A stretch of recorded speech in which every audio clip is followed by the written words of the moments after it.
Richard Lee buka suara. Respons soal Inara Rusli, polemik perselingkuhan. Nama artis Inara Rusli tengah menjadi perbincangan publik setelah terseret kasus dugaan perselingkuhan. Inara Rusli dilaporkan oleh konten kreator Wardatina Mawa ke Polda Metro Jaya pada 22 November 2025. Diduga bahwa hubungan perselingkuhan Inara Rusli dilakukan bersama suami Mawa, Insanul Fahmi. Buntut dari polemik itu, banyak warganet mulai melakukan aksi boykot dan cancel culture terhadap berbagai brand yang pernah bekerja sama dengan Inara. Salah satu yang ikut terdampak adalah Athena Skincare, klinik kecantikan milik Dr. Richard Lee yang sebelumnya sempat menggait janda 3 anak tersebut sebagai brand ambasador.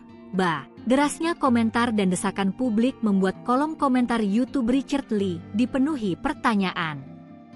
Tak ingin menimbulkan kesalahpahaman berkepanjangan, Richard Lee akhirnya memberikan respons. Dr. Richard juga menyematkan komentar netizen tersebut sehingga terletak di paling atas.